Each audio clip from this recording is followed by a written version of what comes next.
ומנגנים איתו עם דבר כזה שנקרא? ומה שמיוחד, מה מאפשר המפריט? מה מיוחד מהמפריט? לא, תקשיבו איזה צליל אני עושה. במקום, אם אבנר מנגן לגיטרה והוא פורד בה, צלילים בודדים, עם המפריט אני יכול לעשות מה שנקרא טמולו.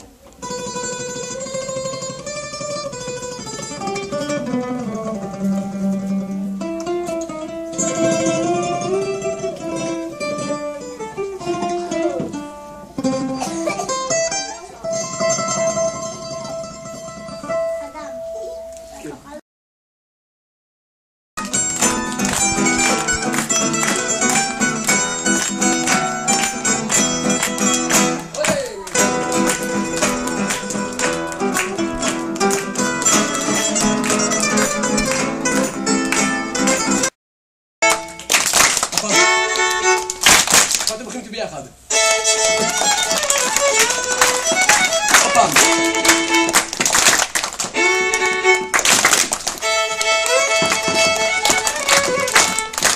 מעולה, מוכנים? כן. יופי, אבנר. לא, אבל זה כדאי, זה יעזור. טוב. אני נהנה. אתה רוצה שם, כן? אתה תשאיר שם, אבל רגע, אני צריכה להביא. אוקיי.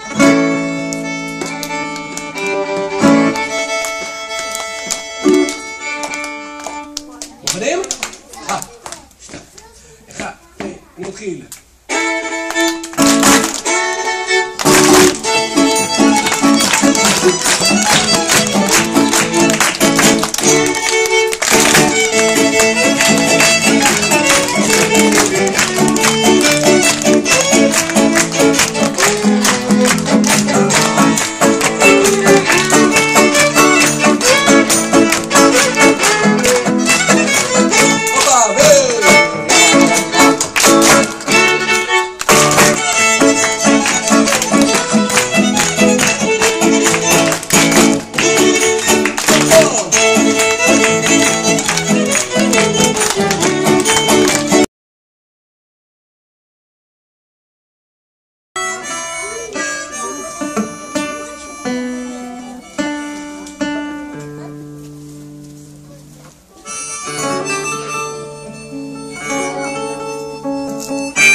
נוב, נוב.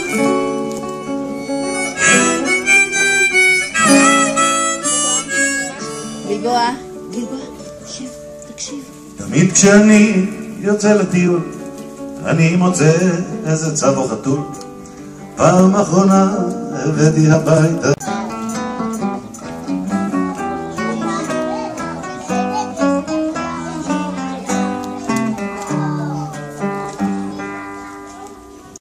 חתול קטן נקנה. מה את אומרת? איך החתול עושה? מיהו מיהו. מור, את מסתירה? מיהו מיהו. יפה.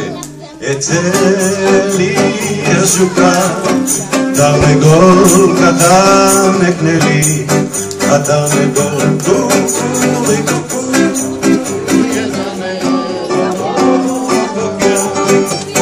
אוקיי, מכירים את זה?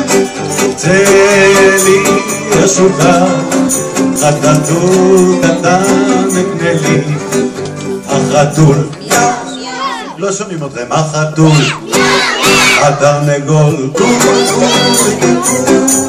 הוא יזמר לדור הבוקר. זאת משרוקית שמחקה קולות של ציפורים, וכשהם הרבה על העץ אז הם נשמעות כך. יש לי פה משרוקית מיוחדת שרק זאת למשל משרוקית צעצוע. משרוקיות מתחלקות לסוגים, אתם יודעים, יש את המשרוקית של המורה לספורט, אתם יודעים, או של המציל בבריכה. זאת משרוקית צעצוע.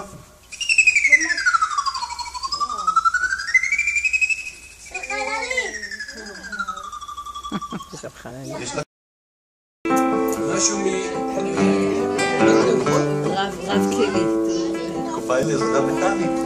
זה קטע מאוד ישן, מלפני 500 שנה. אבל הוא במצב מצוין. קוראים לו על שרוולים ירוקים, green sleeves.